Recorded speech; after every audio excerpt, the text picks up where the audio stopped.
Hi, I'm Clem from South Tech Reviews, and as somebody that gets asked a lot of questions, mainly what kind of PC is best for me, and do you think I should buy a PC because of XYZ reason? And my answer to that is we're all different people and we all have different needs. But I'd like to answer some of those questions as to what I suggest would be, or my recommendation is the Acer Swift 3 2020 model, and I'd like to go over as to why this would be my recommendation. So to get straight into the price, because that's many people's follow-up question as to how much does it cost.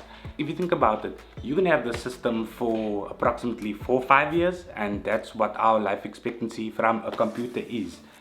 And I'd like to get into as to why I would recommend a product and why the specific one versus one that you can pick up in store with a price tag of 4,000, 5,000, maximum probably 6,000 Rand, and what differs between this one and the specific one that you'd see in store. So I went searching for something similar to this and I couldn't find anything at that price range.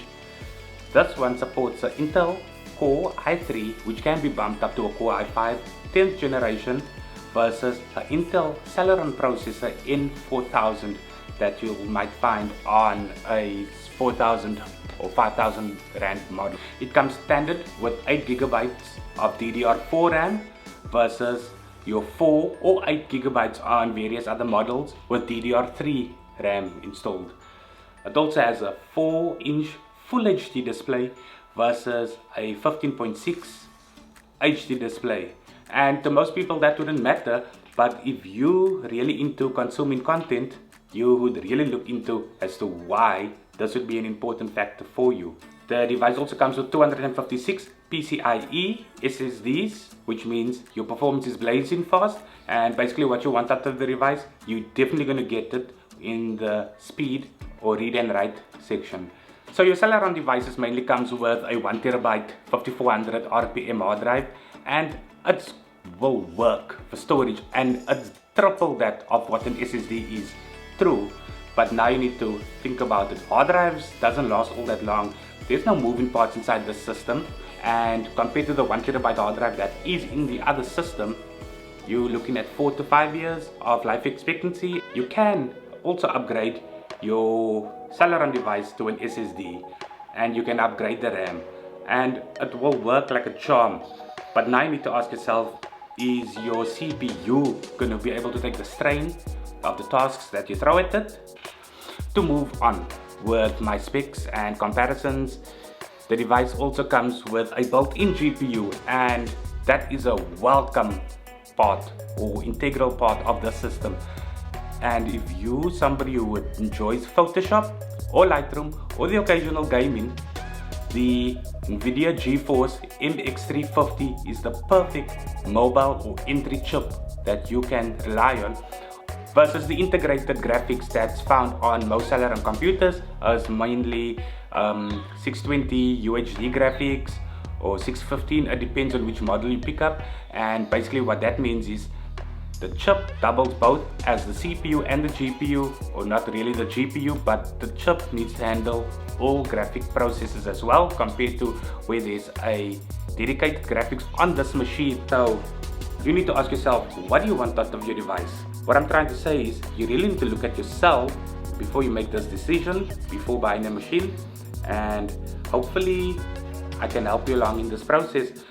Performance, if it is a thing for you, then once again, this machine comes in handy. Not only does this machine support HDMI, USB 3, a Thunderbolt USB 3. On the other side of the device, we have another USB 2.0 port, a Kensington lock, and a headphone jack. The device features Bluetooth 5, Wi-Fi 6, which is a pretty new standard of Wi-Fi.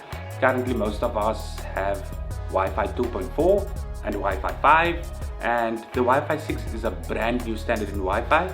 It may not be applicable to most of us right now, but this is another way that this Acer Swift 3 is future-proofing us in order to get to that point, so that eventually when we do have Wi-Fi 6 installed, the device will be able to make use of that Wi-Fi band. The device has a 14-inch display with a 16:9 Full HD panel, It also has a full HD webcam for those Zoom meetings. It's a full HD 1080p camera on the full HD display, so that's a pretty awesome outcome. The device's battery can last you a full day depending on your usage. The device weighs a mere 1.2 kgs. And I know most of you basically are watching this video and waiting for me to do the benchmark test, and I decided rather I wouldn't want to do that, because the true benchmark would be you making use of the machine. And in my usage, I've used it for mainly Lightroom, a bit of Photoshop, basically on the Creative Cloud. I tried DaVinci Resolve. The machine flew through most of the tasks, and that's thanks to the internal GPU. You really need to look at what you want out of a machine before you go spend that money. So this is my recommended laptop for somebody who is in the market for a laptop. It gives you the future proofing that you're gonna want out of a laptop. Come 5 years down the line, this machine will most probably still be applicable. If you do buy the Acer Swift 3, you are gonna be paying double compared to just buying any entry-level machine that you find in store. I really hope that you've been enjoying the content. I will also link it in the bio of this video. And once again, I hope that you guys have been washing your hands, looking after each other. I know things aren't easy these days, but please do try to stay safe, and don't forget to wash your hands. Till we meet again, goodbye.